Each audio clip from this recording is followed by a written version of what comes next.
This is the 7th part of the novel. For other parts, please refer to the description of this video or the video list on the channel.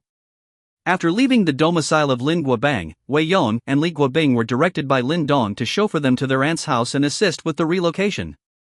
Meanwhile, Lin Dong himself drove solo towards the residence of his elder aunt, Lin Guiying.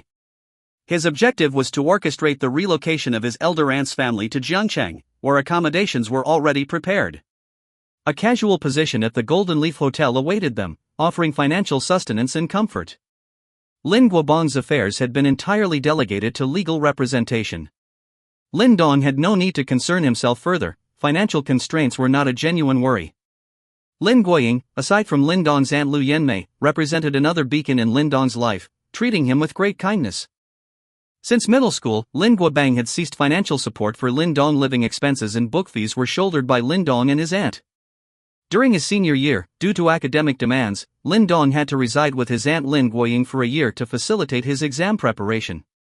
With newfound capability, Lin Dong prioritized the settling of both families to find solace within himself. Lin Guiying's residence, situated in an antiquated district of Shuqing, housed a couple who were both employees of nearby factories.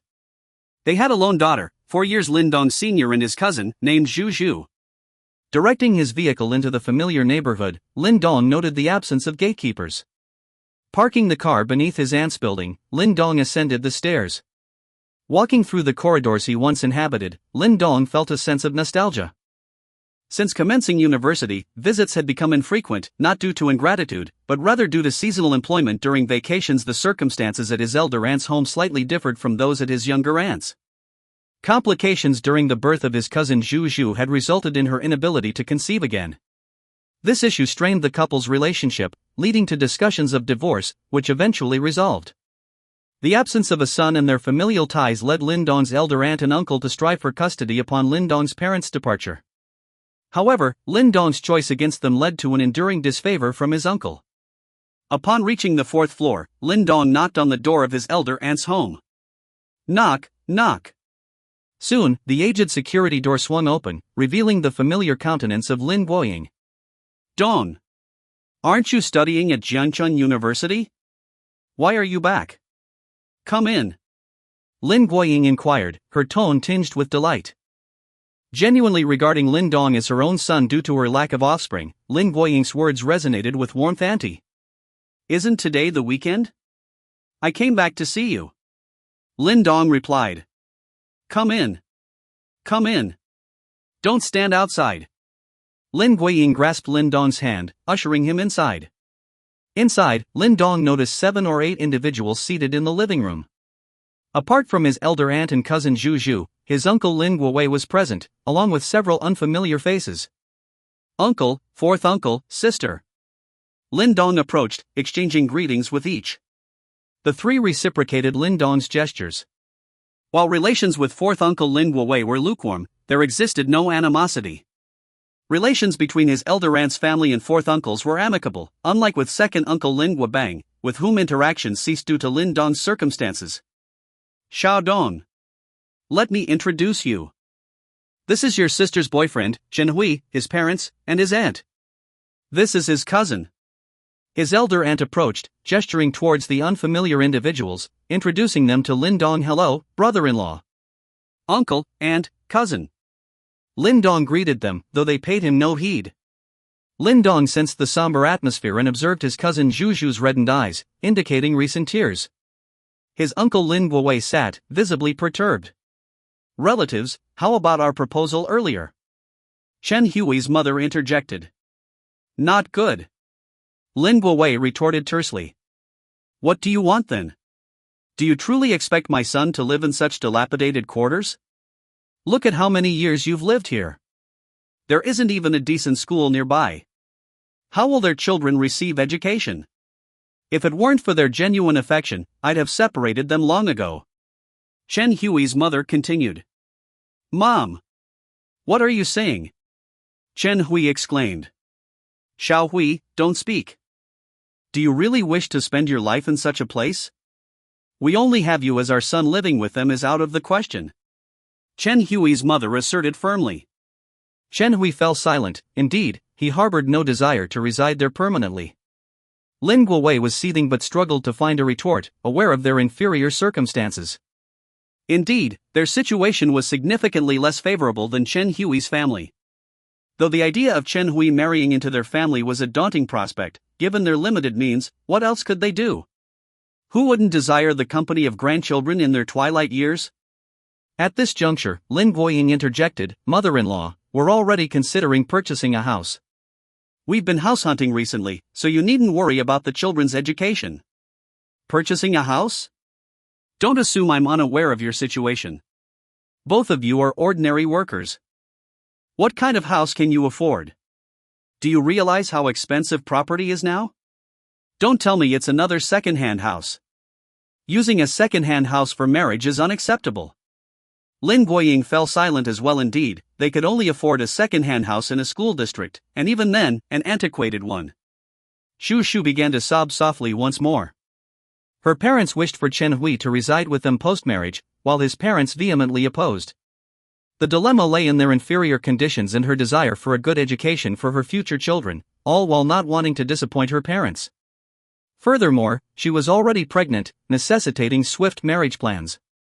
Yet, Chen Hui had no solution to offer, silently consoling her by her side. After sitting in the living room and listening for a while, Lin Dong finally grasped the situation. His cousin Zhu Zhu was pregnant and in urgent need of a wedding ceremony. However, his elder uncle hoped that after their marriage, Zhu Zhu and her partner would move in with them. The other family disagreed, citing the poor conditions here, which could affect the children's education in the future. Both sides had been at an impasse for nearly a month.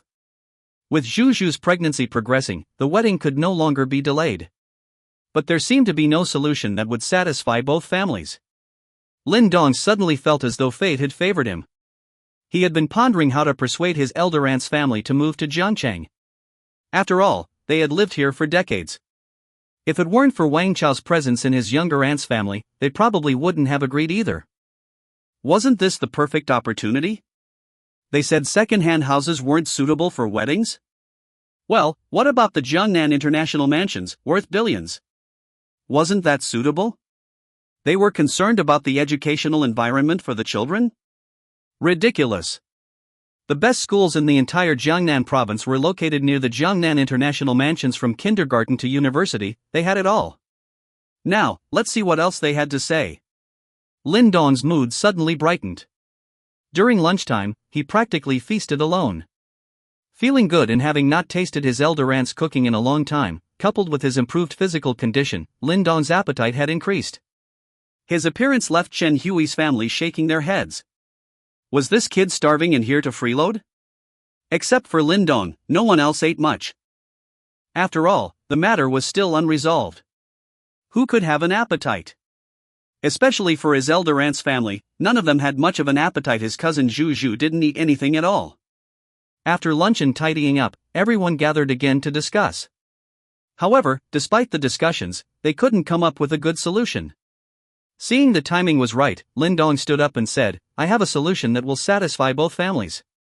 As Lin Dong spoke, everyone looked at him, and hope shone in Zhu Zhu's eyes. "What solution?" Lin Guoying asked. "Auntie, your family should move to Jiangcheng. The environment is good there, the education level is decent, and there are more opportunities for development," Lin Dong suggested. Before Lin Guoying could respond, Chen Hui's mother interjected, "Move to Jiangcheng? How? Do you know how expensive the housing prices are in Jiangcheng? You can't even afford a new house in the school district of Xucheng, and you want to move to Jiangcheng? Have you lost your mind?" Lin Guoying initially thought Lin Dong had a genuine solution, but upon hearing his suggestion, she felt it was unreliable. If they truly had the capability to move to Jiangcheng, why bother arguing here? The hope in Zhu Zhu's eyes shattered instantly. "Auntie, I came here this time to discuss something with you. I hope you can move to Jiangcheng, allowing me to show a bit of filial piety and gratitude for your care over the years. I've already prepared a house for you in Jiangcheng," Lin Dong said earnestly. Lin Dong was sincere, but no one in the room took him seriously. Lin Guoying and Zhu Huagui just felt that Lin Dong's boasting was a bit excessive and embarrassing in front of the in-laws. Chen Hui's family even showed a mocking expression. "You're Lin Dong, right? Some boasting can't be taken lightly. You, a university student, where did you get the money to buy a house in Jiangcheng? And you're even planning to give your elder aunt a set? Are you out of your mind from studying? Chen Hui's mother sarcastically remarked. That's right. Do you know how expensive the houses in Zhangcheng are? And you still want to buy a house there? A university student, boasting to the heavens shamelessly, aren't you embarrassed? I wonder how you even got into university. Was it some no-name university? Chen Hui's aunt chimed in. Whether I'm boasting or not, let's put that aside for now. If I really have prepared a house for your elder aunt's family in Jiangcheng, will you agree to let my sister and her husband live with them after marriage, and will the first child also take their surname? Lin Dong retorted. Deal. As long as you can really provide them with a home in Jiangcheng, I agree to your request. Chen Hui's mother said then, she added after some thought, but even if it's in Jiangcheng, it can't be in a remote area. There must be schools nearby, and the house must be at least 200 square meters. Naturally, she didn't believe that Lin Dong, a university student, really had the ability to buy a house in Jiangcheng, let alone give it away. However, just in case Lin Dong bought a broken-down house in the most remote area to fool her, she added those conditions. All right. Did you drive here? Lin Dong asked. Of course. It's the modern era now. Having a car is standard. How could we not have one? Great. Follow me later. Lin Dong said. Then he turned to Lin Guoying and said, Auntie, let's go back to Jiangcheng to look at houses together. Dong. Lin Guoying exclaimed. Auntie, trust me. Lin Dong looked at Lin Guoying sincerely. After staring at Lin Dong for a while, Lin Guoying said, all right. She believed that Lin Dong wouldn't lie to her uncle, Sister Zhu. Why don't you come with us too? Lin Dong said to Zhu Huagui and Zhu Zhu. A group of about 10 people went downstairs. Chen Hui's family followed behind. They wanted to see how Lin Dong would make up this lie. After this, they believed they wouldn't demand their son to marry into this family anymore. But when they finally walked out of the building and saw Lin Dong opening the door of a Mercedes-Benz G-Class, the whole family was stunned. Their family was considered well-off in Xucheng, owning a car and a house. However, their car was just a basic model worth around 100,000. A Mercedes-Benz G-Class was a luxury car that they could only dream of. And this G-Class was even the top-tier model in the Benz lineup. Just a moment ago, they were ridiculing Lin Dong for boasting, but now they felt embarrassed and ashamed. The faces of Chen's family turned red. Not only did Chen Hui's family feel astonished, but even Lin Dong's elder aunt's family and his fourth uncle's family also felt astonished. A car like the G-Class, in a small county like Xucheng, is already considered a luxury car. They may not recognize brands like Porsche or Ferrari, but they certainly recognize brands like Benz, which has already deeply ingrained itself in their minds as a luxury car brand. They never expected Lin Dong to actually drive back in such a car. With that in mind, the idea of Lin Dong buying a house in Jiangcheng doesn't seem so unbelievable anymore. Auntie, come, get in the car. Lin Dong opened the passenger door for Lin Guoying. Dong. Is this your car? Lin Guoying asked. She still couldn't believe that Lin Dong would drive back in such a luxury car. Yes. Lin Dong replied. Where did you get the money? Auntie, please don't worry about that for now, let's get in the car first. I'll explain everything to you later. My younger aunt's family has agreed to move to Jiangcheng, and I've prepared houses for you all in the same neighborhood. Rest assured, I haven't done anything illegal. Lin Dong said. Lin Guoying didn't ask any more questions and got into the passenger seat of the Mercedes-Benz G-Class. Since Lin Dong said he would explain later, she decided to wait. She had indeed been worried about Lin Dong causing trouble outside. Zhu Huagui, his daughter Zhu Zhu, and Chen Hui sat in the back, while Chen Hui's parents drove their own car. Lin Dong's fourth uncle, Lin Guowei, and his wife, Yu Lian, stood on the side feeling awkward. They also wanted to ride in Lin Dong's luxury car and see the house Lin Dong had prepared for Lin Guoying, but since Lin Dong didn't invite them, they felt embarrassed to join. Their relationship with Lin Dong was far from as good as Lin Guoying's and Lin Dong's, mainly because they hadn't received the 2 million compensation from Lin Dong's parents. Lin Dong got into the driver's seat without paying attention to Lin Guowei and his wife. To him, Lin Guowei and his wife were strangers, just someone to greet when encountered. When he was in trouble, only his younger aunt and elder aunt reached out to help him, so he only recognized these two families for the rest of his life. Starting the car, preparing to leave. Lin Guiying said to Lin Guowei, who was outside the car, "Guowei, you guys go back first."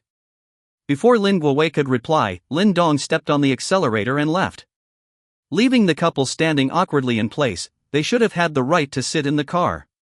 Lin Guiying opened her mouth to speak on behalf of Lin Guowei, but in the end, she didn't say anything. Dong has grown up, and he has his own thoughts. He can already distinguish who has been good to him or not. No matter how much she says, it's useless.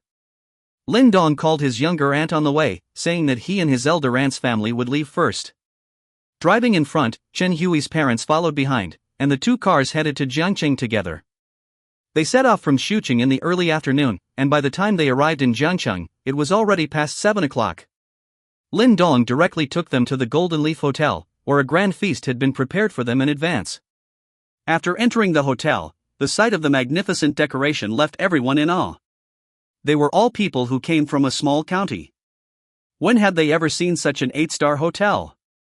Shuqing, a small city like Shuqing, didn't even have a 3-star hotel. "Dong, why are we here?"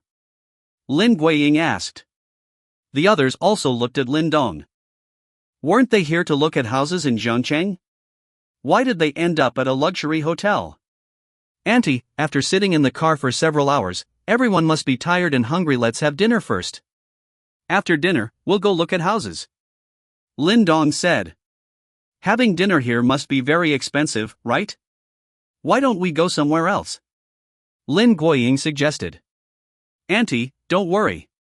Just follow my arrangements," Lin Dong reassured. Lin Guiying didn't say anything more after hearing Lin Dong's words. Seeing Lin Dong this way, she found that he had changed a lot. He was no longer the same as before, obedient and indecisive. Dong has grown up and achieved success.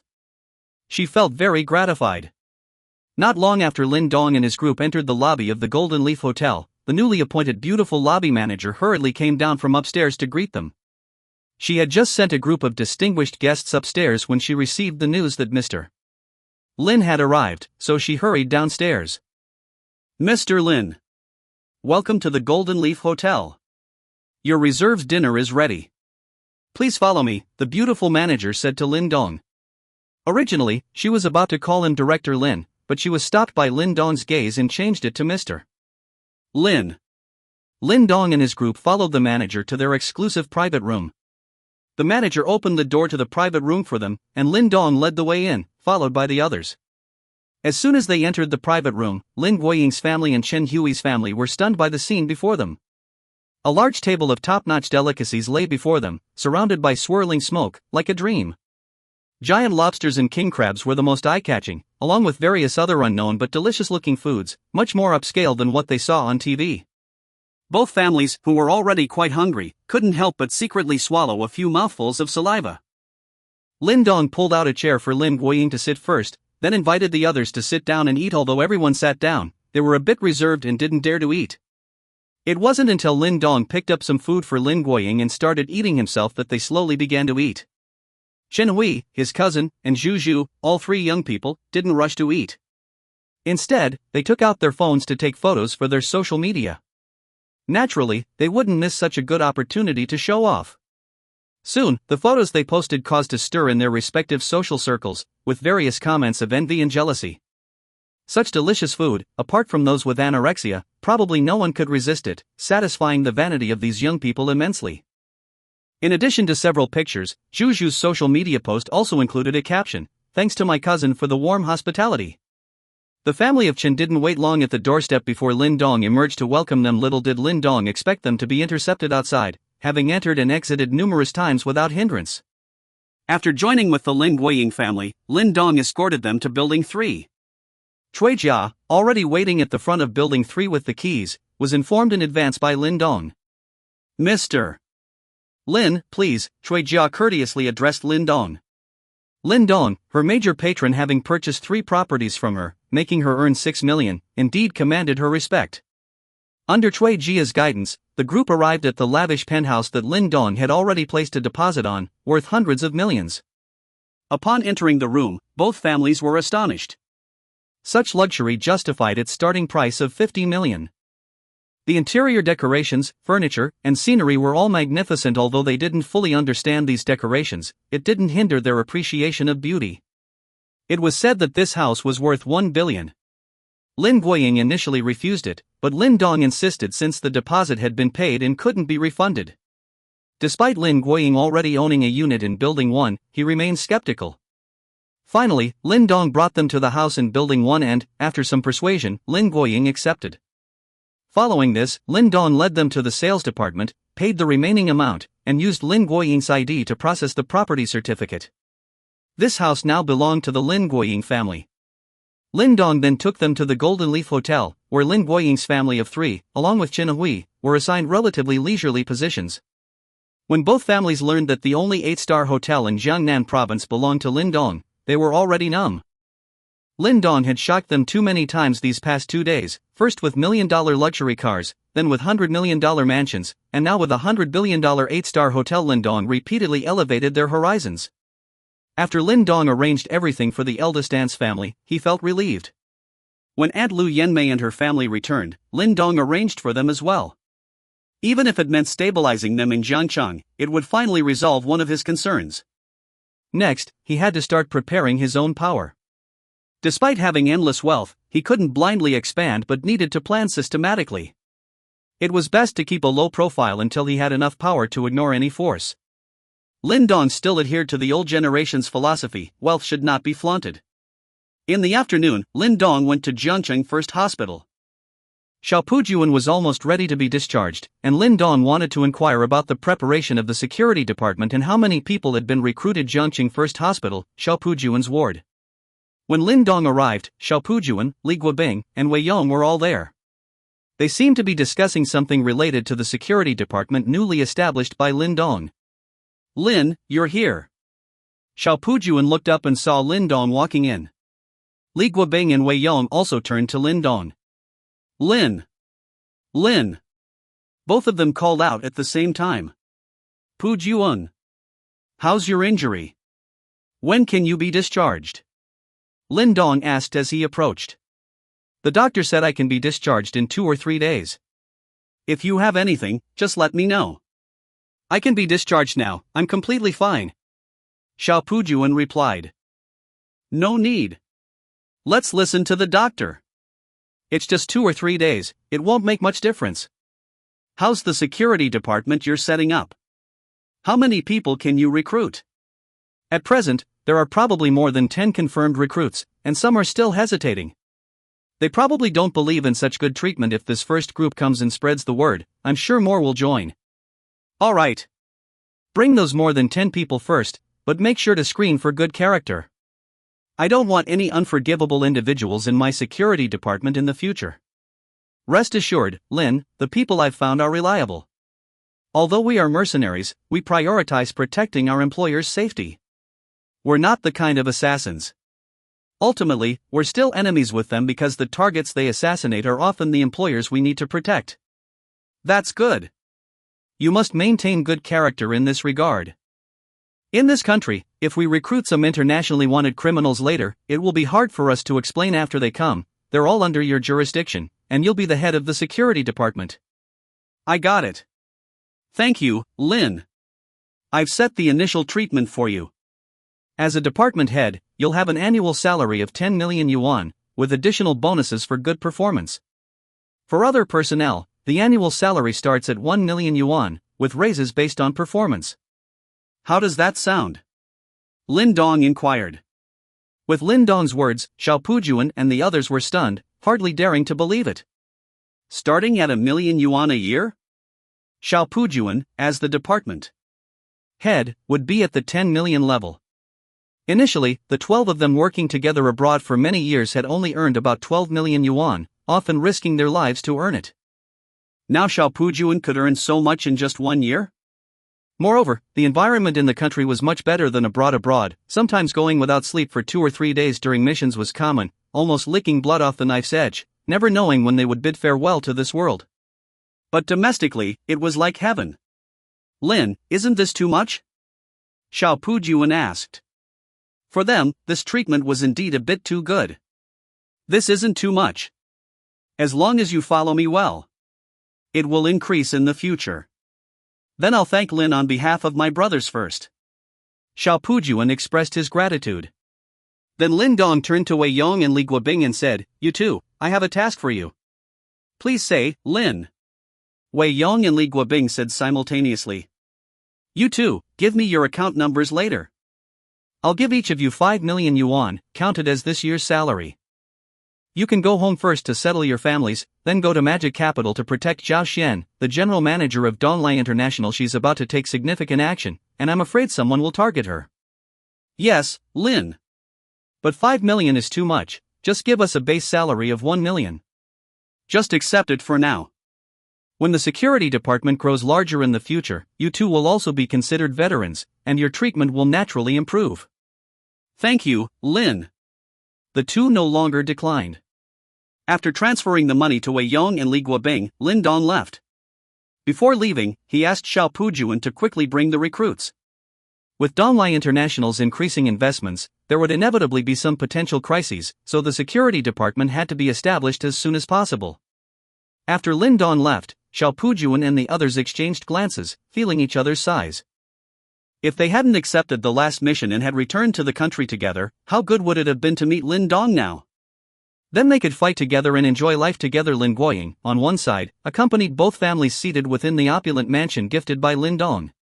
Amidst the ambience, Lin Guoying narrated snippets of Lin Dong's history to the Chen family, the unfortunate departure of his parents during childhood, his relentless pursuit leading to enrollment in Jiangnan University, one of the nation's top 10 institutions, and now, his flourishing adulthood with countless riches. Lin Guoying swelled with pride witnessing Lin Dong's accomplishments. Xu Xu and Shen Hui still couldn't believe the house would soon be theirs. Not only did they secure a marital abode, but Lin Dong also had their job arrangements settled. The joy extended to Chen Hui's parents. Their son marrying into such a well-connected family promised benefits for them too. With the spacious mansion welcoming them indefinitely, even extended stays posed no problem. However, not everyone shared in the jubilation. Among them were Chen Hui's aunt and cousin. Though the house belonged to the sister-in-law's side, they had no share in the glow.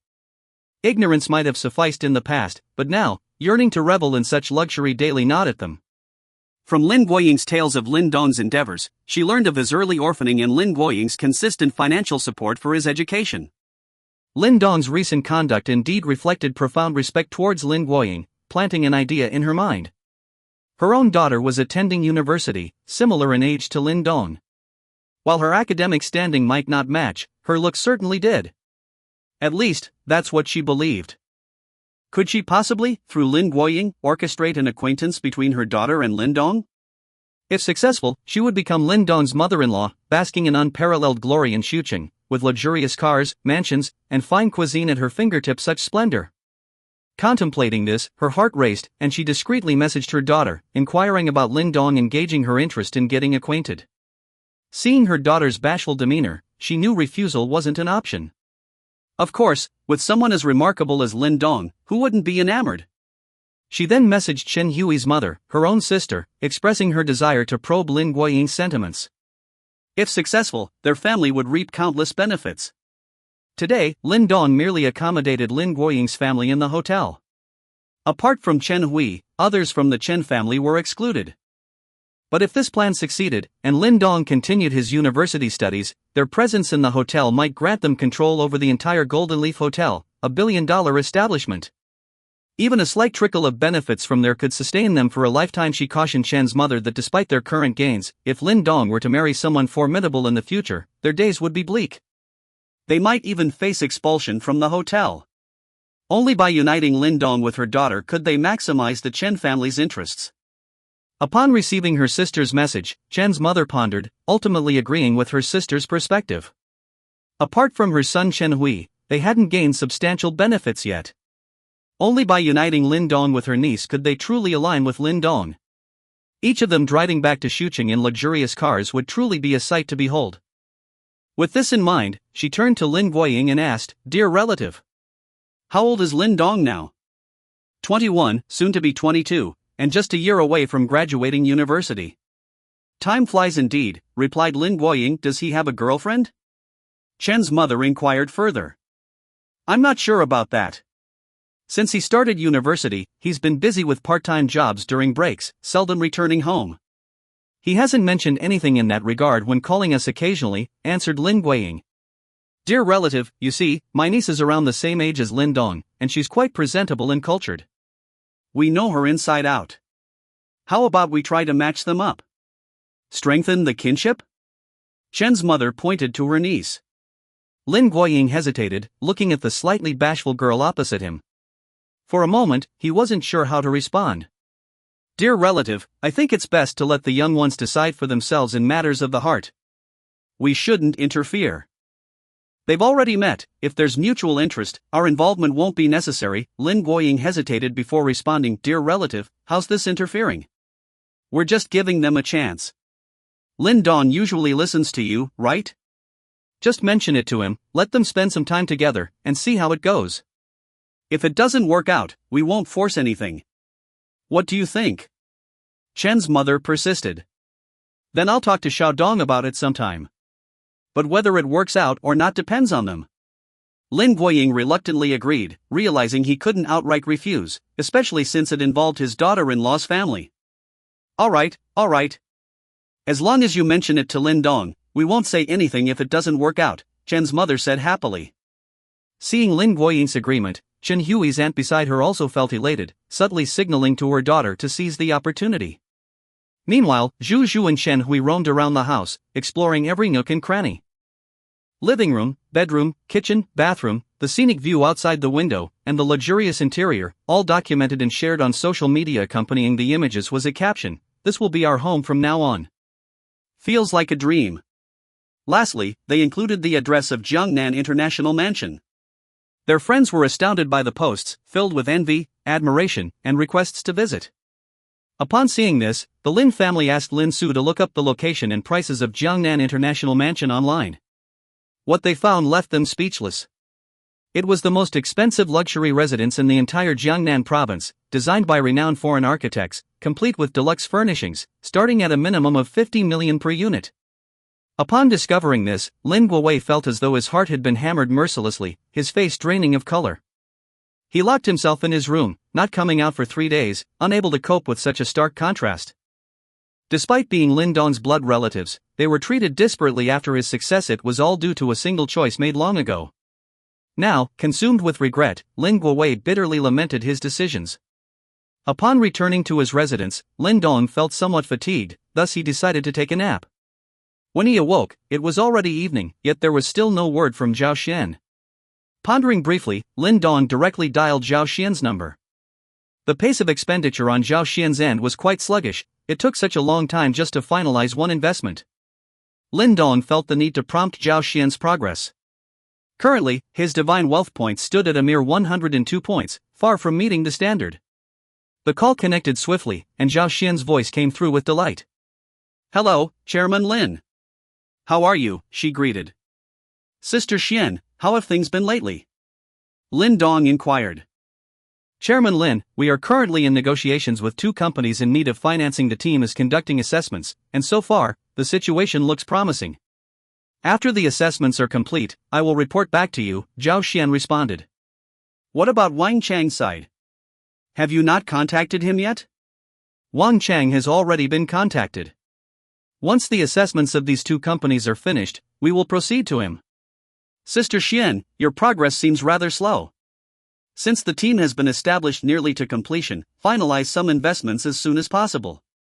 Even if it entails a premium, prioritize companies with established track records. Avoid spending more time on smaller enterprises," Lin Dong suggested. "Chairman Lin, investing in such companies may not yield maximal profits. I believe it's better to invest in promising smaller companies," Zhao Xian countered. Listening to Zhao Xian's response, Lin Dong felt somewhat frustrated.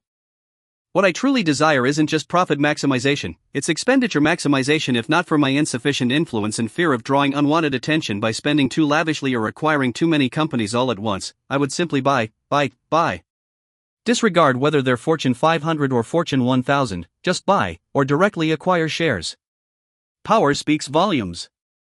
Without power, even spending money feels restrained and vexatious." He still didn't know whether the system could be upgraded further.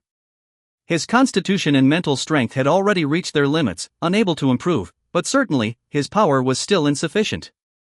Therefore, it was imperative to ascertain promptly whether the system had room for further enhancement to determine the next course of action. Currently, his goal was to accumulate divine wealth points to 1,000, then observe any system response regarding potential enhancements in constitution and mental strength. If not possible, he would need to alter his plan, discreetly finding a place to hide and develop his influence. If enhancement was still feasible, then there was nothing more to say. First, make oneself invincible, then no need to fear any obstacles in undertaking tasks. Sister Xian. What I need now is achievement, not thriftiness. Investing in smaller companies entails waiting too long for their growth. Regardless of the circumstances this month, you must spend at least 500 billion, but discreetly, Lin Dong instructed. What? Chairman Lin, what did you just say?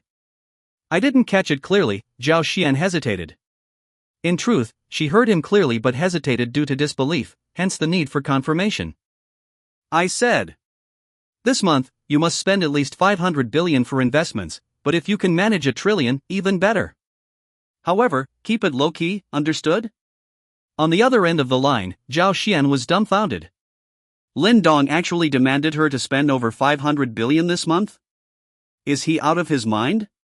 Which boss wouldn't want their employees to save money for them? Obtain the maximum benefit with minimal cost, achieve the most and best with the least amount of money. Is this a case of having too much money and feeling anxious about it? Or is there some grudge with money? The mindset of these super-rich second-generation individuals is truly difficult to comprehend. Or does Lin Dong have other reasons? Chairman Lin. Are you sure about this? You mean spending over 500 billion? Not 50 billion, nor 5 billion? Zhao Xian asked again. Sister Xian, I'm clearly telling you, indeed it's 500 billion. And there's no ceiling. However, maintain discretion as much as possible to avoid unnecessary trouble. Understood. But investing such a large sum in such a short time without attracting attention will be challenging. Try your best. Don't concentrate all the spending in one place, diversify. I'll send 2 people to assist you in the next couple of days. Spending too much money inevitably attracts the attention of ill-intentioned individuals. Money is trivial, safety is paramount. Alright, thank you, Chairman Lin. I'll get busy now, the task is quite heavy, and I need to urge them. Very well. When you return, I'll celebrate your success. Also, there's no need to inspect Wang Chang's side, I trust him, and I'll contact him directly. Understood, Chairman Lin. After ending the call, Lin Dong dialed Wang Chang's number. After a brief chat, Wang Chang urged Lin Dong to send people over for the assessment to be completed swiftly, finalize the investment plan, and allocate the funds so that the project could proceed. He had already received a call from the project manager of Lin Dong's company, which was Zhao Xian. However, the manager indicated that they needed to finish assessing 2 other companies before coming over. Probably, they intended to keep him waiting to bargain afterward. He had seen such tactics many times. However, didn't he and Lin Dong already agree? 50 billion, 30% stake, what was Lin Dong's intention? How could he know that it was Zhao Xian's decision alone, with no relation to Lin Dong? Lin Dong was eager to spend more money. Zhao Xian, as the investment manager of Donglai International, naturally tried to save wherever possible, demonstrating her value by obtaining maximum benefits with minimal expenditure to win the boss's favor. It's just that she didn't anticipate Lin Dong being someone who wasn't short of money at all and didn't need her to save money. Lin Dong promptly declared no need for further assessment and transferred 50 billion directly to Wang Chang. Wang Chang was somewhat bewildered, utterly perplexed by Lin Dong's intentions. One moment, there's an assessment and evaluation, the next moment, it's unnecessary, and he's talking about trust, and funds are directly in his account. Nonetheless, now that the funds were in place, everything else was inconsequential. He could proceed with the project as planned. After Lin Dong transferred 50 billion to Wang Chang, his divine wealth points increased to 152, providing him with a small comfort. Mo. Within an upscale apartment. Zhao Xian, clad in silk pajamas, reclined on the sofa just after ending the call with Lin Dong, preparing to urge the individuals below to expedite their progress. Lin Dong's message conveyed a sense of urgency, emphasizing results over monetary concerns, suggesting a pressing need to prove himself to his family. The television mentioned how scions of prominent families engaged in cutthroat struggles for patriarchal status. Perhaps Lin Dong, too, was vying for dominance within his family? Was he confronting such peril? Then she must hasten her efforts. She and Lin Dong were now inseparable partners, their fates intertwined. His success or failure would directly impact her own fortunes. Moreover, she harbored an indistinct, ambiguous sentiment toward him. Hence, she had no desire for Lin Dong to falter. She must redouble her efforts. Since expense was not a concern, tasks could be accomplished with greater efficiency. Having just concluded her phone calls, pressing the team below to swiftly finalize investments and reaching out to several large companies expressing interest in funding, she prepared to meet with them tomorrow. At that moment, a voluptuous figure, draped in a towel, emerged from the bathroom, delicate facial features, hands tousling her hair atop her head, the imposing peaks of her bosom a source of envy for countless women, her alabaster skin seemingly capable of yielding water at a touch. If a man were to witness such a spectacle, his blood might surely boil. Xian. Calling your man already? Just a few days here and you're already impatient? Haven't I taken good care of you? The woman coquettishly inquired. Approaching Zhao Xian, she hooked a finger under her chin, leaning in as if to kiss her. Zhao Xian tilted her head, swatting away the outstretched hand. Luo, could you please be serious? The individual Zhao Xian referred to as Luo was none other than Zhao Xian's college roommate and confidant, Luo Qianro. The two had been roommates since their freshman year, their bond unbroken even after graduation. Although they hadn't seen each other for years since then, their reunion lacked any trace of unfamiliarity. Observing Luo Qianro's ample assets, Zhao Xian couldn't help but feel a pang of envy. While her own figure wasn't lacking, it seemed somewhat diminutive compared to Luo Qianro's. Both had been campus beauties during their university days, but Luo Qianro had undoubtedly been the more popular one. Her flawless physique, complemented by exquisite facial features and a seductive voice, rendered her a veritable heartthrob among the male populace. From freshman to senior, even some of the faculty members found themselves enchanted by her. However, after several years of interaction, Zhao Xian realized that this girl seemed rather disinterested in men. Nearly a third of the male population at their school had pursued her, ranging from losers to heartthrobs, yet not one had succeeded. This girl had no interest in men but frequently flirted with her. She even forcefully stole Zhao Xian's first kiss. I'm quite serious now. Remember how I asked you to stay in Shanghai with me after graduation, but you insisted on returning to your hometown? Yet here you are, back in my embrace. The women I set my sights on can't escape my grasp, Luo Qianro declared, gesturing with her slender hand. Luo, it's been years, but you haven't changed a bit. Your impressive physique is wasted on men. Zhao Xian remarked, reaching over to untie Luo Qianro's towel, revealing a near-perfect figure. Luo Qianro paid no mind to the towel slipping off. They had seen each other's bodies during their college years, familiar with each other's moles and sensitive spots. How can those wretched men compare to you, Xian? You look like you want to devour someone. It's positively disgusting, Luo Qianro commented, lounging beside Zhao Xian in the nude. By the way, Luo, don't you intend to find a man? Will you really spend your whole life alone? Zhao Xian inquired, turning her head. What's so great about men? Is it uncomfortable being alone? Why subject yourself to such torment? Besides, serving them is such a chore. Xian, why don't you spend your life with me instead? Luo Qianro suggested, a hint of coquetry in her voice. No. Luo, I don't want to spend my life like that. You should find someone else. Zhao Xian hastily refused. Xian, have you changed your mind?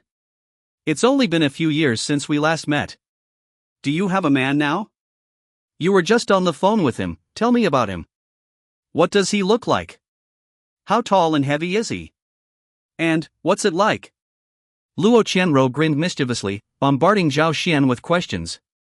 Blushing, Zhao Xian was at a loss. Luo Qianro dared ask anything, utterly shameless. How could she know whether it was comfortable or not? She had never tried it. Luo, you're so brazen. How would I know?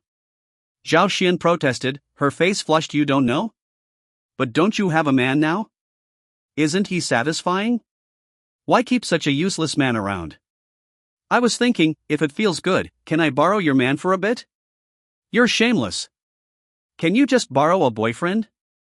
Zhao Xian said, her face crimson. Why not? With our relationship, what can't be shared? How about we serve a man together? Then we'll never be apart. I won't tell you anymore, I'm going back to my room. Blushing, Zhao Xian stood up, preparing to retreat to her own room, but Luo Qianruo grabbed her hand. With a gentle tug, Luo Qianruo pulled Zhao Xian back, enveloping her in an embrace. Xian, don't leave. Tell me, was that person your boyfriend just now? No. He's my boss. Zhao Xian replied, somewhat hesitantly. Your boss? Male or female? Male. How old is he? In his 20s. So young? Yes. He's still in college. A college student is your boss? Impressive. No wonder he captured the heart of my Xian. Luo, stop talking nonsense. By the way, Luo, my boss just assigned me a very important task. I need your help. What task? He wants me to invest at least 500 billion this month. How much? Luo Qianruo raised her voice. 500 billion. Who is this boss of yours? Does he have too much money to burn? I have no idea. You must help me this time. You're more familiar with Shanghai. Are there any major projects in need of funding? I'll find out for you. Don't worry. 500 billion is nothing, I'll make sure you complete the task. Very well. I shall retire for the night. Good night. Zhao Xian said before standing up and walking back to her own room, this time without being pulled by Luo Qianruo. Luo Qianruo, upon seeing Zhao Xian depart, picked up the towel and draped it over her graceful figure. She then sat on the sofa, motionless, lost in thought, her mind dwelling on mysteries known only to her. The next day. Early in the morning, Lin Dong received a call from Lu Chen, inquiring if he had any plans for the day. The patriarch of the Lu family wished to meet him, and after some consideration, Lin Dong agreed. Lu Chen and his sister had invited him several times before, but various other commitments had always intervened. Now that he had some free time, it seemed fitting to pay them a visit. After all, Lu Chen had assisted him on multiple occasions, making them good friends. Ever since Lin Dong donated 1 billion to the school, the teachers had stopped calling him to remind him to return. Such is the power of money. Following Lu Chen's guidance, Lin Dong arrived at another affluent area of Jiangcheng, the Nanshan Villa district.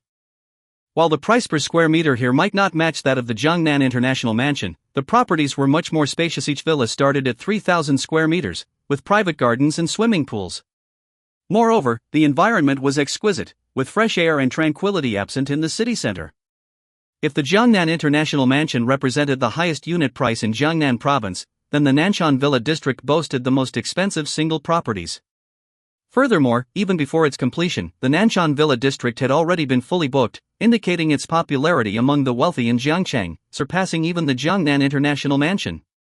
Named after the South Mountain, the Nanshan Villa district naturally evoked the poetic image of picking chrysanthemums by the eastern fence, leisurely observing the southern mountain. The entire villa district was built around the South Mountain, with the entrance located at the foot of the mountain. As one ascended, the villa prices increased, with the property at the summit rumored to offer a view of nearly half of Jiangcheng.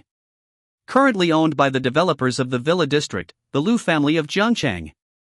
As Lin Dong drove into the Nanshan Villa district, the siblings of the Lu family were already waiting there.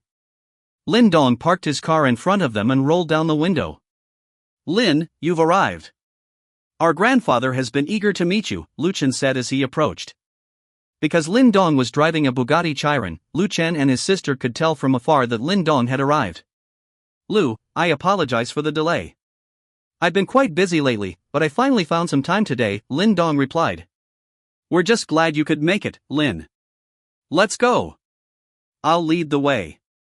Grandfather has been waiting, Lu Chen said, gesturing towards the supercar parked ahead. Lu Xiaoxiao then opened the passenger door of Lin Dong's Bugatti Chiron and got in. Lin Dong, I'll ride with you. Lu Xiaoxiao said. Lin Dong hadn't expected Lu Xiaoxiao to join him.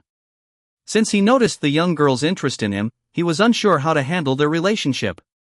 Xiaoxiao, why didn't you go to school today? Lin Dong asked. Because you were coming to our house today. So I didn't go to school. Lu Xiaoxiao replied matter-of-factly. She didn't think there was anything wrong with it, but Lin Dong didn't know how to respond. He simply remained silent and followed Lu Chen as they headed up the mountain. About 10 minutes later, Lin Dong followed Lu Chen as they drove into a massive estate. This was the most luxurious and top-tier area of the Nanshan Villa district. This couldn't even be considered a villa anymore, it was more like an estate, occupying the entire summit of Nanshan Mountain. Just from this estate alone, one could see how powerful the Lu family was in Jiangcheng. After parking the car in the garage, Lu Chen led Lin Dong towards the main hall. At this point, the patriarch of the Lu family, Lu Rui, was already waiting in the main hall. The second generation of the Lu family, including Lu Chen's father's generation, were mostly managing their own businesses outside. The influence of the Lu family was not limited to Jiangcheng, it was merely their stronghold. They had companies in many other cities, but all within the scope of Jiangnan province. Once outside Jiangnan province, the influence of the Lu family sharply declined. Apart from the festive occasions and Lu Rui's birthday, these second and third generations of the Lu family rarely returned. So this estate was basically where Lu Rui, Lu Chen, and Lu Xiaoxiao resided, along with a few servants of the Lu family. Lu Chen was designated as Lu Rui's successor. Although some people were dissatisfied, there was nothing they could do. In the Lu family, Lu Rui was supreme. His words were law, and no one dared to oppose him even if they disagreed. They could not voice it and could only bury it in their hearts. Lin Dong followed Lu Chen and Lu Xiaoxiao into the main hall. They saw an elderly man with a face full of wrinkles sitting on the sofa. In front of him, there was a steaming pot of tea on the coffee table. Behind him stood 4 middle-aged men, 2 of whom were the ones heavily injured by Mountain Uncle last time at the Grand Lisboa. Grandfather! Grandfather! Lu Chen and Lu Xiaoxiao sat on either side of the old man, addressing him respectfully. The old man nodded with a smile, then turned his gaze towards Lin Dong. "Hello, Mr. Lu," Lin Dong greeted politely. Lu Rui didn't speak, but carefully scrutinized Lin Dong for a minute or two before speaking. "Impressive. Impressive. Truly a young talent to defeat Qin Zhang. You are indeed a remarkable young man.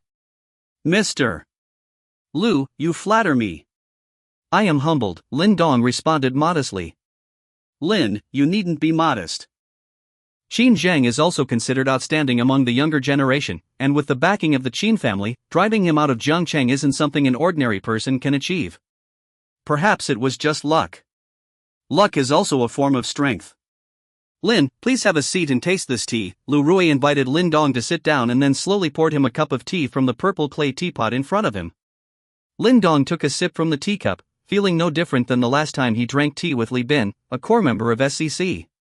He didn't understand why these big shots enjoyed tea so much. Unfortunately, he had no interest in tea at all. Tea was just for quenching his thirst, and he had no interest in how to appreciate it. But since the other party treated it so seriously, he had to put on a show. "Excellent," Lin Dong replied with just 2 words. Lu Rui could tell Lin Dong's indifference, but he didn't say anything. Everyone had their own way of life, and if the other party didn't like tea, he wouldn't force it. Discussing the art of tea with someone who didn't understand it was like playing the lute to a cow. "We invited Lin here today to express our gratitude. Without you, it's hard to say if Qinshan and Xiaoxiao would be sitting here. Also, I wanted to meet you personally," Lu Rui said. "Mr. Lu, there's no need to be so polite. Chen and I are both members of SCC and good friends. Chen has helped me many times, so it's the least I can do," Lin Dong replied. Watching the 2 men being polite with each other, Lu Xiaoxiao became impatient. Suddenly, she interrupted, "Grandpa, Lin Dong. Can you stop being so polite? Maybe we'll be family in the future." This statement stunned all 3 of them. Lu Chen and Lu Rui looked at Lu Xiaoxiao with inexplicable eyes. Lu Xiaoxiao also felt that what she said was a bit inappropriate and wanted to explain, but didn't know how to say it. All she could do was blush and say, "I'll go back to my room to do my homework, you guys talk slowly." Then she got up and left. After Lu Xiaoxiao left, Lin Dong had a few words of idle chat with Elder Lu, and then Elder Lu asked Lu Chen to accompany Lin Dong while he himself went upstairs. During lunch, Lu Xiaoxiao was blushing the whole time. And she kept avoiding looking at Lin Dong. After lunch, Lin Dong was planning to leave, but was separately summoned to the study by Elder Lu. "Please have a seat, Mr. Lin." Elder Lu sat on the sofa in the study and said to Lin Dong.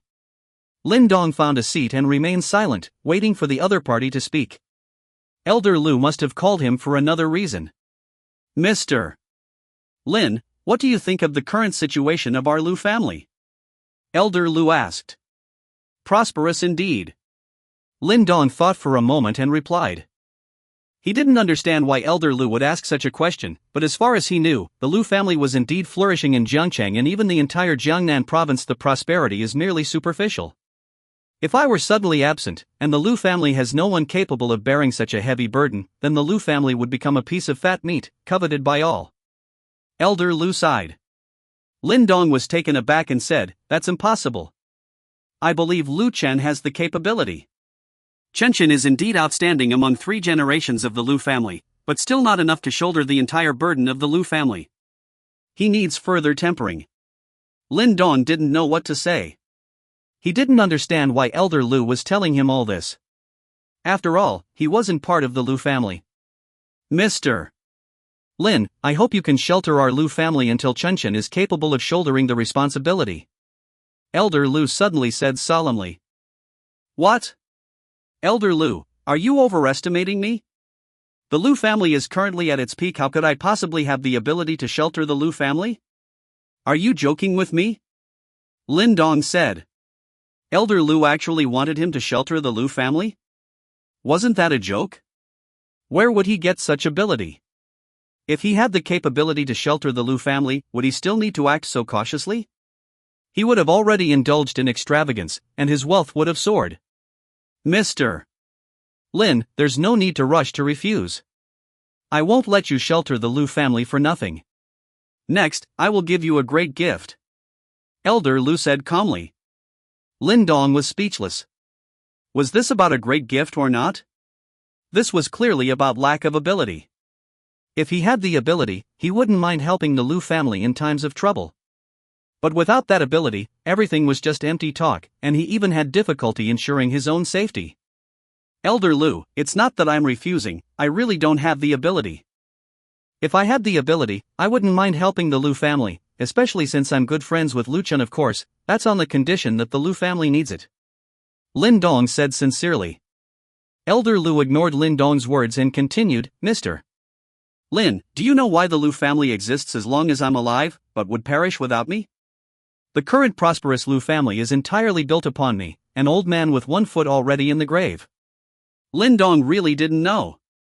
He originally thought Elder Lu was a powerful expert, but after meeting him, he realized he was just an elderly man. Lin Dong's mental strength was incredibly strong. He couldn't sense any threat from Elder Lu at all. Perhaps Elder Lu was once powerful, but now, he was clearly just an ordinary old man. It was hard to imagine that such a flourishing family as the Lu family was built upon this old man in front of him. If the old man suddenly disappeared, the entire Lu family would collapse. I don't know, Elder Lu. Please enlighten me. Lin Dong asked. It wasn't out of curiosity or anything, but since Elder Lu brought it up, he would naturally continue. He was just asking out of courtesy. Sure enough, Elder Lu continued, that's because I have another identity. What identity? Lin Dong asked cooperatively. A retired member of the National Special Operations Group, Team B. National Special Operations Group Team B? What organization is that? Lin Dong asked curiously. To talk about this organization, we have to start with the group of martial artists. From ancient times to the present, the group of martial artists has never disappeared. It's just that for ordinary people, it's difficult to come into contact with them. You should understand this best, Mr. Lin. Lin Dong indeed understood this. Because in his 21 years of life before, he had never seen a martial artist, nor did he know about the existence of the group of martial artists. But since he got the system, he realized that just because he didn't know about something didn't mean it didn't exist. It was just that his level was too low. He had never thought that there were people who were immune to firearms, just like on TV. It was only after he fought with Qin Zheng in the Luxor that he realized there was a group of people in this world who possessed abilities only seen in TV dramas. And he accidentally became part of this group. Elder Lu continued, the killing power of this group of martial artists is very strong. Some are already immune to the threat of conventional firearms, and not every member of this group can resist temptation. So once some members make mistakes, they will cause great harm to society. For such individuals, ordinary people dispatched by the country cannot pose a threat to them. Therefore, the National Special Operations Group was born. They are the enforcers and supervisors arranged by the country within the group of martial artists. And I once was one of them. However, I was seriously injured during a mission and became a retired member. As long as you enter this organization, as long as you don't betray the country or commit major mistakes, you will forever be protected by the entire Special Operations Group, including your family. And behind the Special Operations Group represents the country. And because I retired due to injuries during a mission, as long as I don't die, no one dares to do anything to the Liu family. But if I die, with the severing of this thread of connection, the Liu family will become an extremely delicious piece of meat. After listening to Elder Liu's words, Lin Dong had some doubts in his heart. Since Elder Liu hadn't died, then it meant that the entire Liu family was protected. So why did Qin Zheng dare to kill Liu Chen and Xiao Xiao? So he asked, Elder Liu, since you are still alive, why did Qin Zheng dare to kill Liu Chen and Xiao Xiao? Because Qin Chen revealed his gun first. Otherwise, even if you gave Qin Zheng 10 times the courage, he wouldn't dare to kill Qin Chen and Xiao Xiao. The Special Operations Group only protects your family from harm, but if you are the one to first attempt to harm others and then get killed by them in retaliation, they won't interfere. So that's how it was. No wonder Qin Zheng, who originally wanted to reconcile, directly resorted to killing after Liu Chen pulled out his gun. It turned out he didn't dare at first. He didn't dare to release his aura towards Liu Rui just now, fearing that he might scare away the elderly man, who was now powerless. However, Lin Dong was unaware that nobody would think along those lines about systems or non-systems. In this world, strength is cultivated step by step, and there are no shortcuts or miraculous encounters. Even those with extraordinary talents need to start practicing from a young age. Once the prime time passes, they can only lead mediocre lives. So even if someone investigates his background, it would likely align with what Liu Rui speculated. Lin, there's no need to panic. We are friends, not enemies. As for my investigation into you, you should be thankful. After completing my investigation, I concealed your identity. However, at least 3 waves of people have tried to investigate your background afterwards, but they found nothing, Liu Rui explained. Lin Dong's released aura was quite strong.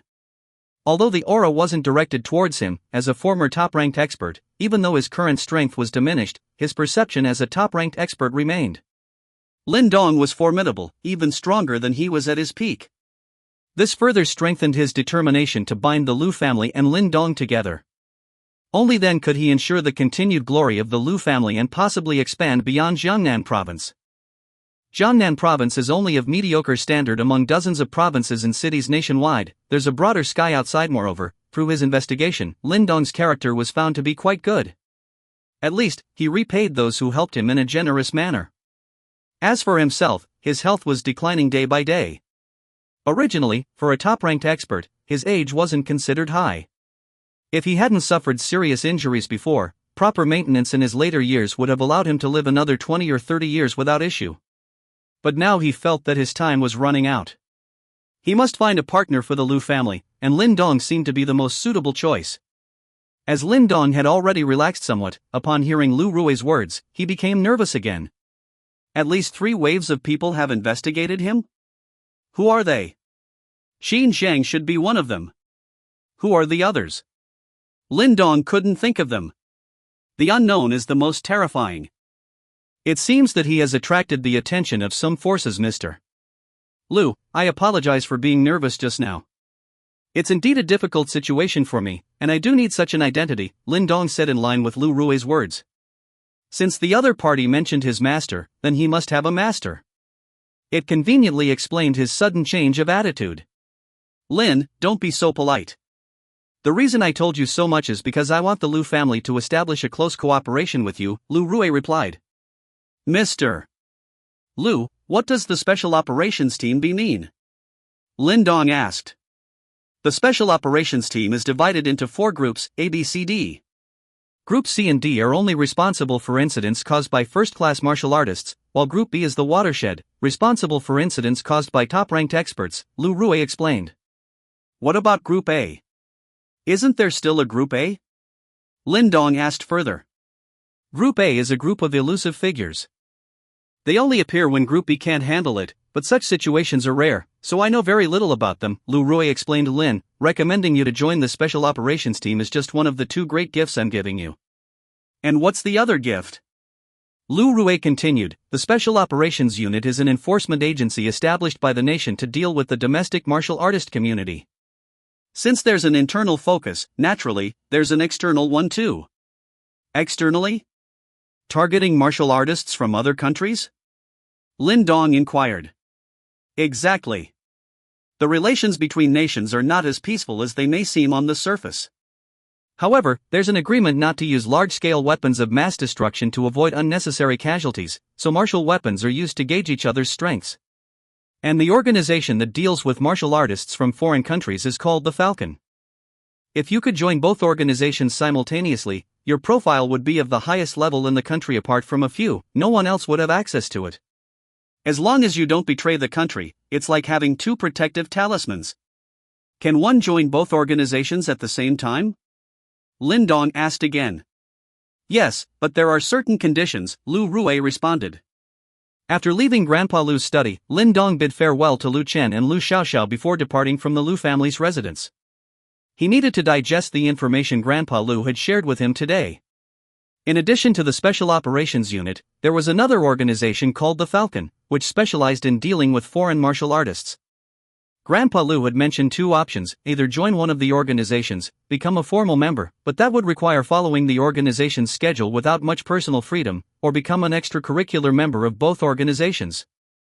This way, one would still be part of the organization, but wouldn't have to adhere to its schedule unless specifically called for a task. Being an extracurricular member sounded like a lower status compared to being a formal member, but in reality, it was much harder to achieve. The assessments were stricter, and members had to be much stronger. However, Lin Dong believed that with his abilities at the peak of the Tiger List at the age of 20, even in the ranks of prominent heirs and secret disciples of major families, he was undoubtedly outstanding. Such a person would surely pass the assessment. Lin Dong also preferred to be an extracurricular member because he didn't want to be restricted. He had his own affairs to attend to. For him, enhancing his strength required only money, unlike others. Therefore, he needed freedom over time, otherwise, even with money, there would be nowhere to spend it. However, Grandpa Lu posed another challenge for Lin Dong. He wanted Lin Dong to marry Lu Xiaoxiao in the future. In Grandpa Lu's view, binding the Lu family with Lin Dong through marriage was the best way, especially since he could see that Lu Xiaoxiao liked Lin Dong. This proposition perplexed Lin Dong. Frankly, he detested such marriages based solely on interests. However, he couldn't outright refuse. Currently, his overall impression of the Lu family was favorable. Both Lu Chen and Lu Xiaoxiao treated him well and had helped him a lot. Ultimately, he could only postpone it, claiming that Lu Xiaoxiao was still young, and such matters could be discussed later when she grew up. Seeing Lin Dong's reluctance, Grandpa Lu didn't insist further. He believed that as long as Lin Dong accepted the favor from the Lu family, he would definitely fulfill his promise to protect the Lu family. Whether he and Xiaoxiao could be together depended on their fate. After Lin Dong left, Lu Rue made a call. Hello? Old Lu. You finally remembered to call me. I thought you'd never contact me again in this lifetime. A hearty voice rang in Lu Rue's ear. Hearing the familiar voice, Lu Rue couldn't help but feel sentimental. Boss. I felt ashamed to call you. I failed to complete the task you entrusted to me back then. Lu Rue said. Nonsense. The failure of that mission was due to faulty intelligence, which led to the mission's failure. It wasn't your fault, but you paid a heavy price for it. In the end, it's the organization's debt to you. Boss. That was years ago. Let's not dwell on it. I'm calling you this time to recommend someone to you. He wants to become an extracurricular member. Who? A high-level martial artist in his early 20s. What? Are you sure? What's his background?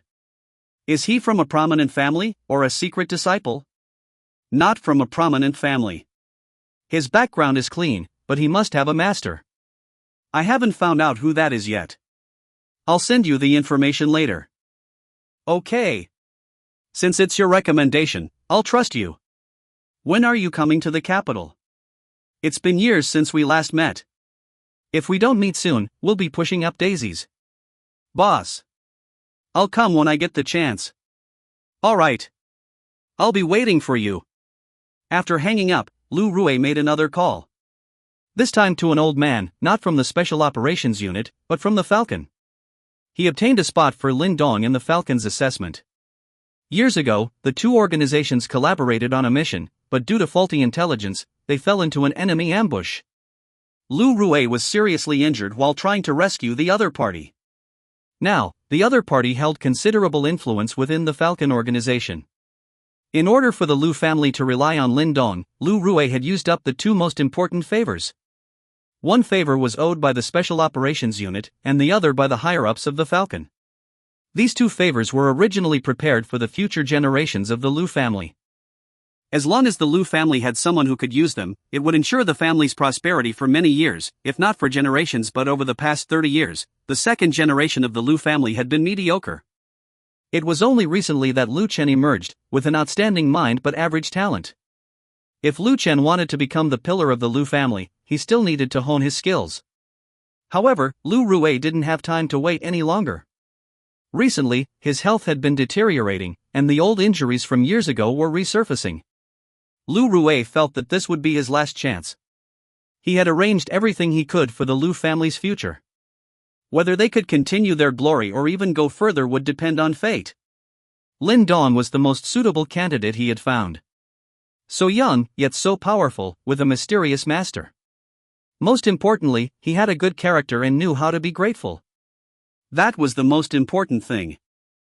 If it were only strength, Lu Rui wouldn't have dared to reveal everything, for fear of being taken advantage of later. He could foresee that after he was gone, the Lu family would become the prey of surrounding forces. Only Lin Dong could help the Lu family fend off wolves and tigers. In another 10 years, Lu Chen should be able to stand alone. At that time, the Lu family would be truly stable. As Lu Rui approached the end of his life, he had arranged everything he could for the Lu family. Whether they could continue their glory or go further depended on fate. Kyoto. In an ancient quadrangle courtyard, an elderly gentleman sat perusing the documents just transmitted by Lu Rui. The papers, thick and substantial, thoroughly recounted Lin Dong's experiences over the past 21 years. The old man read slowly, deeply engrossed in the narrative. Two remarkable middle-aged individuals stood behind him. This elderly figure appeared not too young, seemingly close in age to Lu Rui. However, unlike Lu Rui, whose face was lined with wrinkles and spirits seemed to wane, he possessed a youthful countenance and vigor that could endure another 2 or 3 decades without issue. This gentleman was none other than Tang Hai, the leader of the Special Action Group E. He had held this position for over 30 years, yet remained resolute, not out of a desire for power or a reluctance to give opportunities to the younger generation. In fact, he had submitted multiple retirement requests, all of which were denied. The reason being, to this day, a successor capable of intimidating the entire group and overseeing the bigger picture had not been found. As a crucial department responsible for maintaining order within the domestic martial arts community, the Special Action Group B carried heavy responsibilities, requiring a leader with both strength and strategic vision. After more than 10 minutes, the old man finished reviewing the documents. He casually handed them to the two middle-aged men behind him, then fell into a pensive mood. Tang Hai's heart was far from calm at this moment.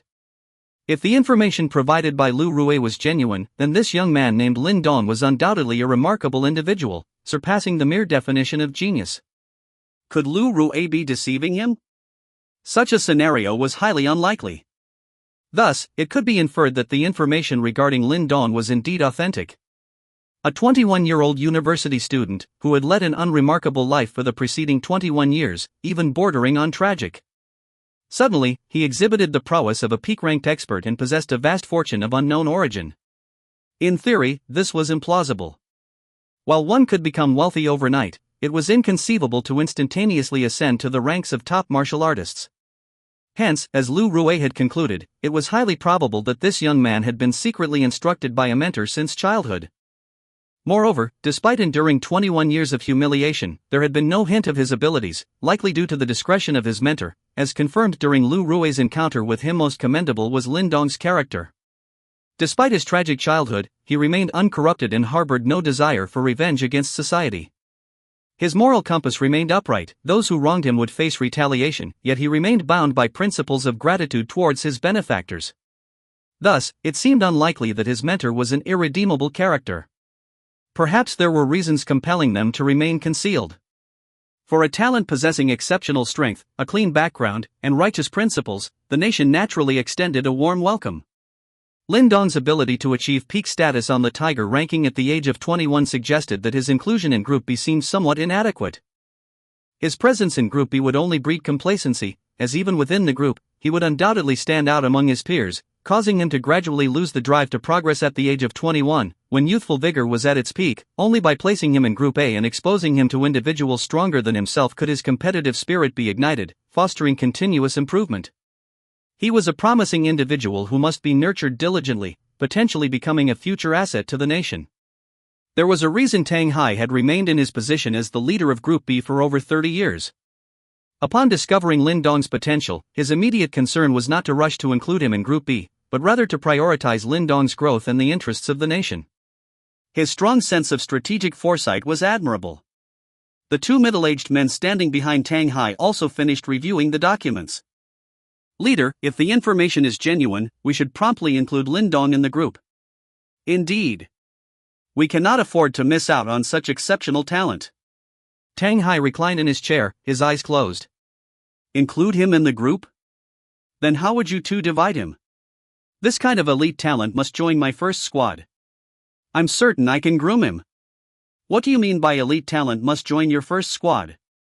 Can you groom him?" "Why not me? He must join my second squad. Your squad already has more members than ours. You are second, I am first. Let's see whom he chooses." "It's not about his choice. Your first squad already has one more person than ours, so this person should be assigned directly to us." The two of them immediately began to argue over who would recruit Lin Dong. One was the leader of the first squad of the Special Action Group B, and the other was the leader of the second squad. The Special Action Group B consisted of 4 small squads, with the other 2 squads currently on external missions. "You two brats want to annoy me to death? Just because you two always scheme for your own interests. I still can't retire now. Those old buddies who used to be with me are now leisurely fishing and drinking tea every day.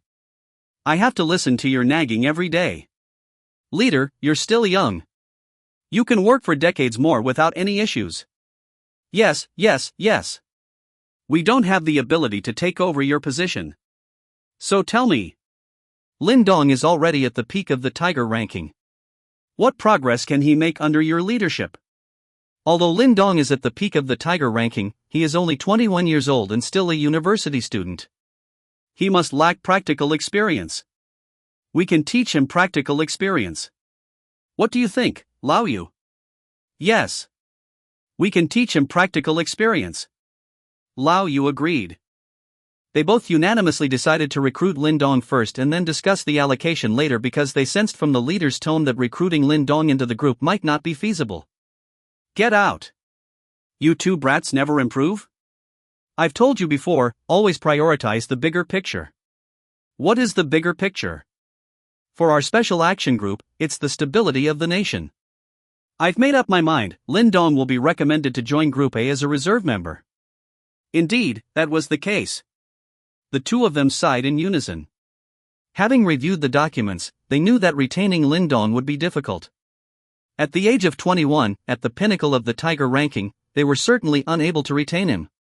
Their own capabilities were limited, at best offering more practical experience than Lin Dong, but unable to guide him to further progress. Lin Dong could only advance by joining Group A, where he would face the challenges of those eccentric individuals, driving him to continue advancing. Tang Hai finished speaking, ignoring the two men. He called his security guard and dialed an encrypted phone number. "Old Tang. What's the matter? Is there a problem you can't handle? Where are you? I'll send someone over right away," a hearty voice came through the phone. "Old Sue. This time I'm contacting you with good news," Tang Hai said. "Good news? What good news could you possibly have for me? Has a member of Group B been promoted? Who is it?" Su Wanli asked. "No. I want to recommend someone to you." "Recommend someone to me? Who?" "A 21-year-old peak talent on the Tiger list." "Damn. Are you sure you're not joking?" "Nonsense. Do I seem like I'm joking with you? Tell me who it is then." "Achieving such success at such a young age. What's his background? Is he from a prominent family or a secretive lineage?" If he were from a prominent family or secretive lineage, his value would be greatly diminished. Such individuals would prioritize family interests above all else. Even if the country invested in them, they wouldn't necessarily serve the nation. He's neither from a prominent family nor a secretive lineage. His background is clean. His life can be traced from birth to now, but there's likely a mentor secretly guiding him. A mentor? That makes sense. Such achievements wouldn't be possible without guidance. Who is his mentor? Can we find out? Not yet. But judging by the circumstances since his exposure, his mentor shouldn't be an irredeemable person. Otherwise, he wouldn't have produced such a disciple. All right. Send me the information you've gathered. If it's as you say, then old Tang, I must thank you. It's been a long time since Group A had such a talented young member join us. All right. I'll send it to you later. No need for thanks, we're all striving for the same goal. After hanging up, Tang Hai had someone send the information to Su Wanli. After Su Wanli finished reading the information, he was filled with excitement. Lin Dong's clean background, upright character, and extraordinary talent made him a perfect candidate. Su Wanli was confident he could nurture Lin Dong into a pillar of the nation, another sharp sword. Right now, there was an A group member near the border of Jiangnan province. Su Wanli decided to send him to Jiangcheng immediately to meet Lin Dong. If what Tang Hai said was true, then Lin Dong would be directly absorbed as a reserve member of Group A. At a small town on the border of Jiangnan province, Chai Zhou was eating at a roadside stall. As a member of the National Special Action Group A, he was here to track down an S-level wanted criminal. This person was a peak expert on the Tiger List, who, unable to resist worldly temptations, hid among the ordinary people and used his peak strength to carve out a territory for himself. However, as he expanded his influence, any enemies who opposed him would inexplicably die, gradually attracting the attention of the Special Action Group. Initially, 2 members of Group B were dispatched, but they were both injured by him. Once it was confirmed that he was a peak expert on the Tiger List, the matter was handed over directly to Group A. However, Chai Zhou still had no clues. Once these people were exposed, they would hide and never reappear. After all, Group A was an organization that struck fear into the hearts of the entire martial world. Once they targeted you, you could only hide underground, otherwise, you wouldn't know how you died. Of course, even if you were a martial arts expert, as long as you stayed low-key and well-behaved, no one would bother you. Group A members rarely gathered together, nor did they have a fixed location. They were scattered all over the country, and the nearest A group member would rush over to take over whenever there was a problem that Group B couldn't handle. So in the eyes of other members, they were a group of extraordinarily powerful and elusive individuals. They would disguise themselves as all sorts of people, perhaps a successful businessman, or a regular worker, it all depended on themselves. Chai Zhou was eating when his encrypted phone rang. He put down his chopsticks and stood up, walking out of the restaurant to a secluded place to answer the call. Chai Zhou, came the voice of group leader Su Wanli over the phone. It's me. Boss. What's the arrangement? Chai Zhou asked. Where are you now? Su Wanli inquired. I'm currently on the border between Jiangnan province and Jiangbei province. Go to Jiangcheng right away. Find retired Group B member Lu Rue. He will recommend someone to join as a reserve member of Group A. I need you to assess him. A reserve member of Group A? Do you have any specific information? Chai Zhou curiously asked. Once you meet Lu Rue, he'll fill you in on all the details. Hurry up and get there. Got it. Boss. After hanging up the phone, Chai Zhou headed to Jiangcheng. Meanwhile, Lin Dong was sitting in class, feeling somewhat drowsy.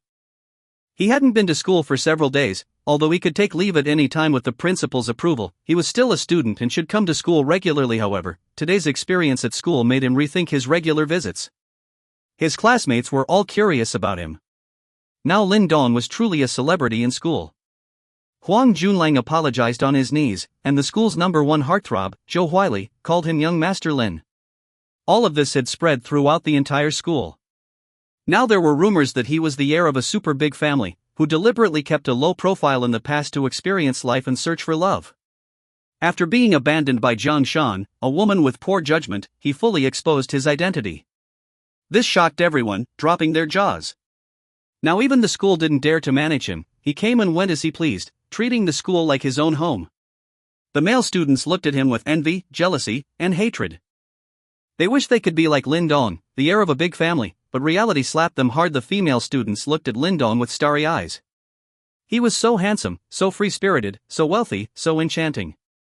Today, when Lin Dong drove his Bugatti Chiron onto campus, it was truly astonishing for all the teachers and students. The entire school network and class groups were discussing how much the car was worth. Finally, someone who knew about cars spoke up. It was a globally limited edition Bugatti Chiron, with only 8 units produced. The official price was 60 million, but it was trading for over 80 million on the second-hand market. This shocked the entire campus. For these college students, a car worth 80 million was like a dream. Now it was right in front of their eyes. Whenever Lin Dong appeared on campus, he would definitely cause a frenzy of screams from the surrounding female students.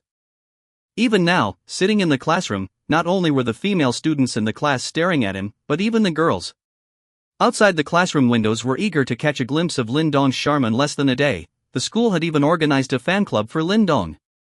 This made Lin Dong's headache even worse. He decided to come to school less often in the future. Faced with these extremely enthusiastic female classmates, he didn't know what to do. He couldn't just use force, could he? Sigh. Being too handsome was also a nuisance. Lin Dong sat in the classroom, receiving the fiery gazes of numerous classmates.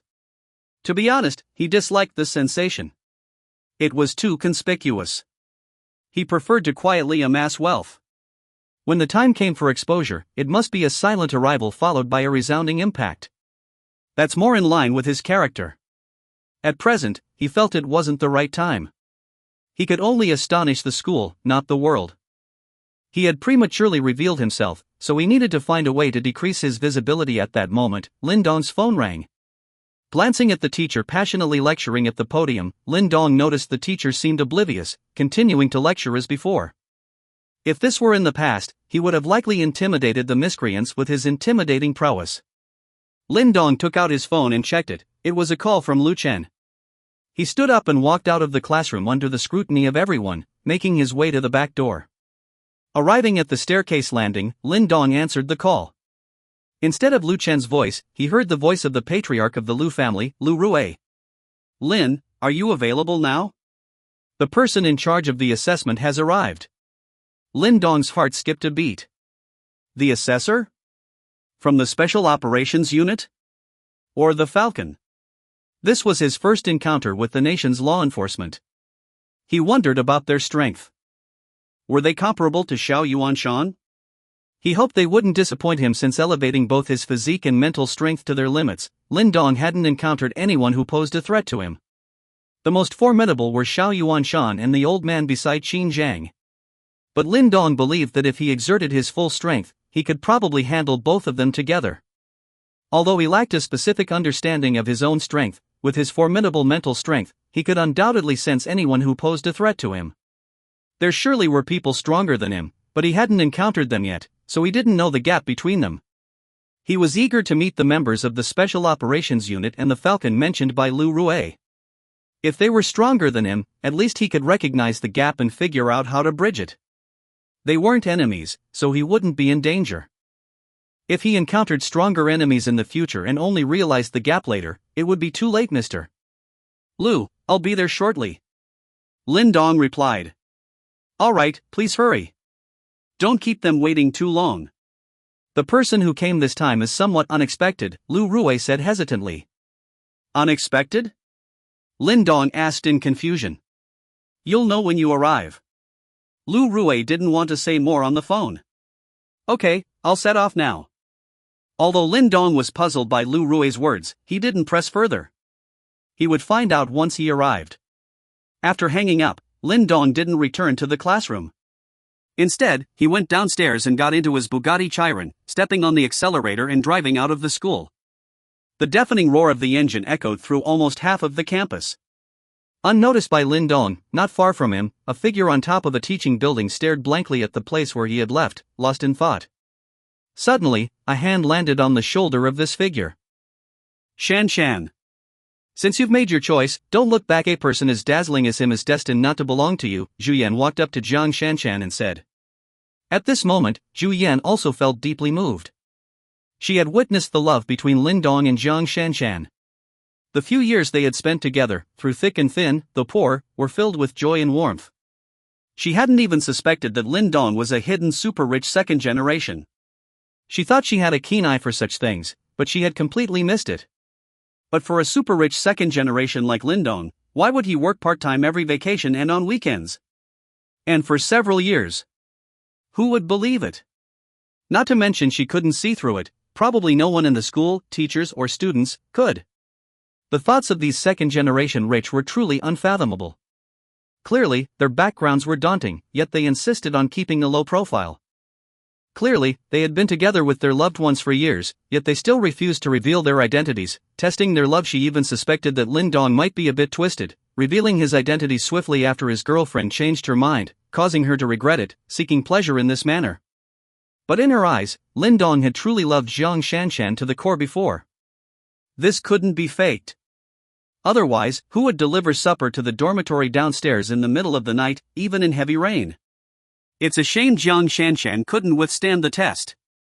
Now, Huang Junlang reportedly offended some big shot, and the family's fortunes were wiped out overnight. The whole family was sent to prison for economic crimes. As Huang Junlang was a shareholder in the company, he couldn't escape either. Jiang Shanshan had become the laughingstock of the school, rejecting gold and picking up a stone from the pit, ultimately sullying herself.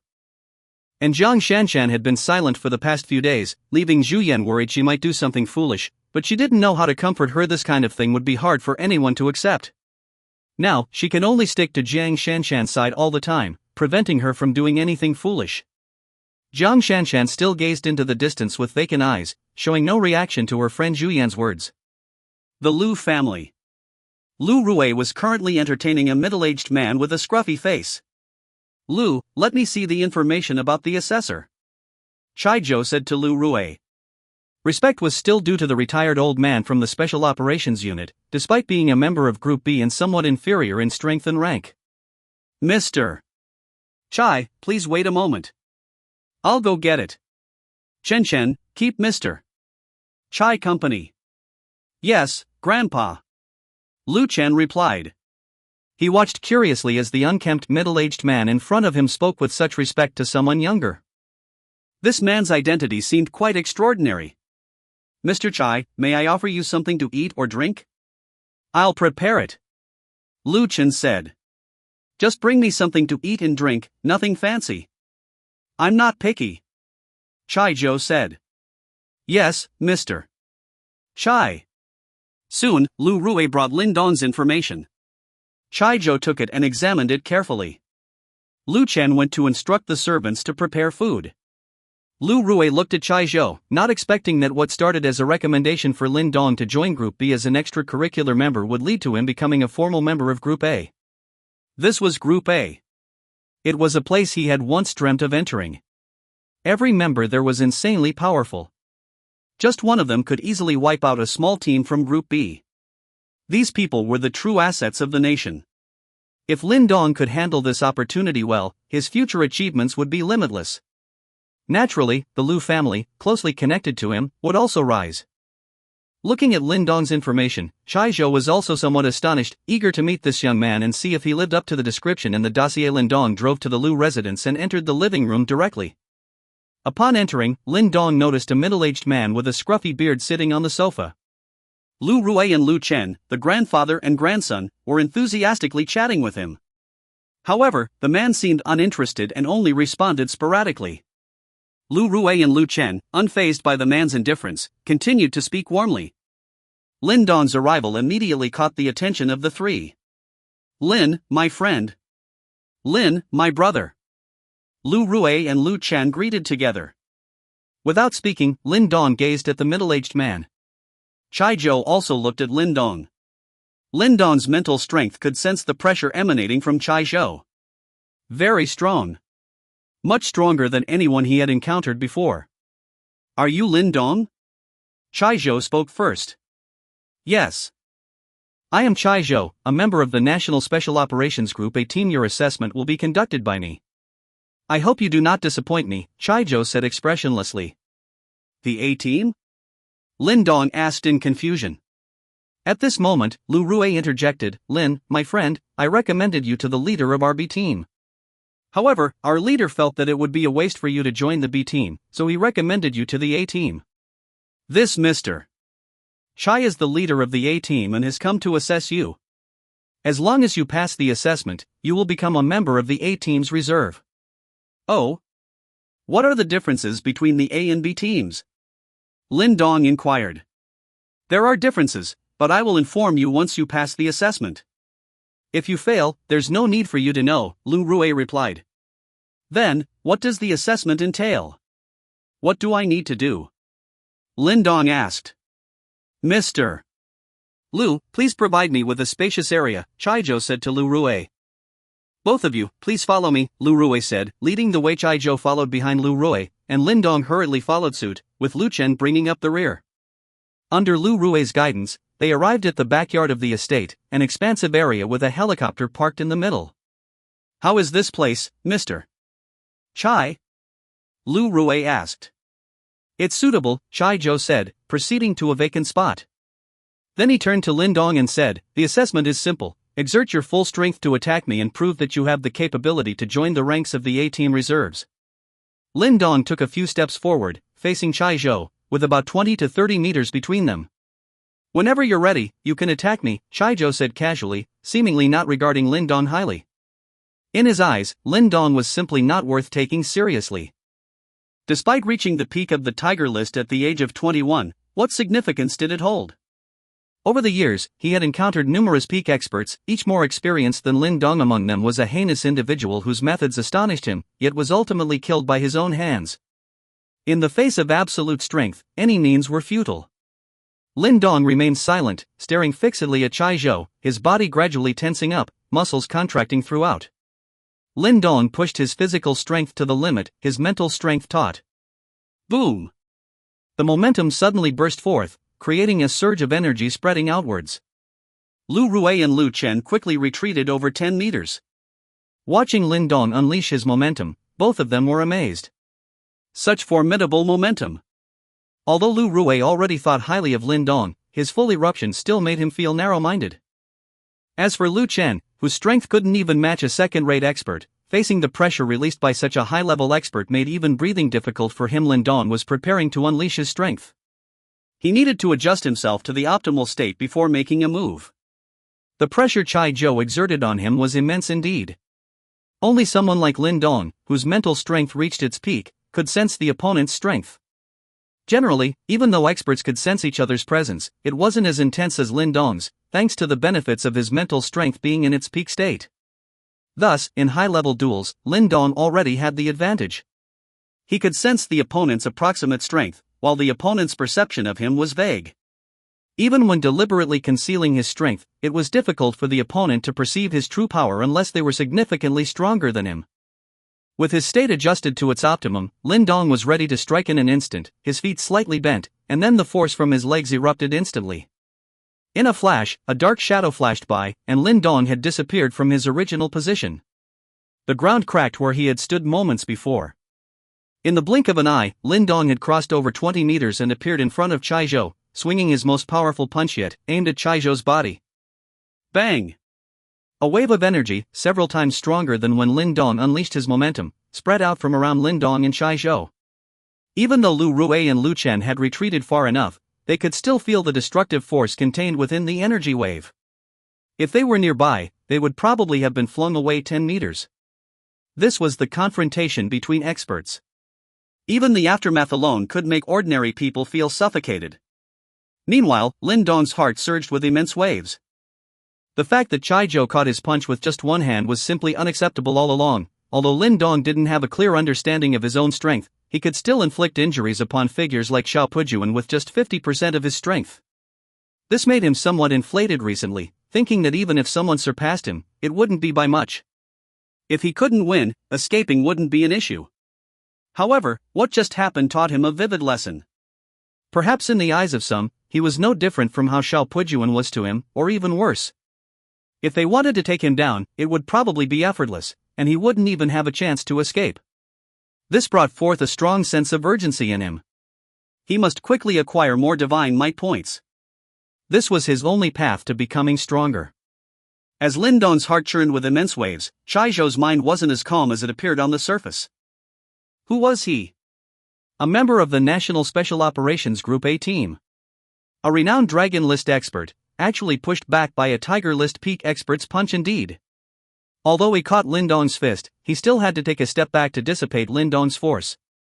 If other members of the team knew about this, where would he put his face? The gap between the Tiger List and the Dragon List was like a chasm, akin to the difference between a 10-year-old child and an adult. Could a 10-year-old child repel a normal adult? Obviously not. But Lin Dong had done it. This indicated that Lin Dong's talent was simply terrifying.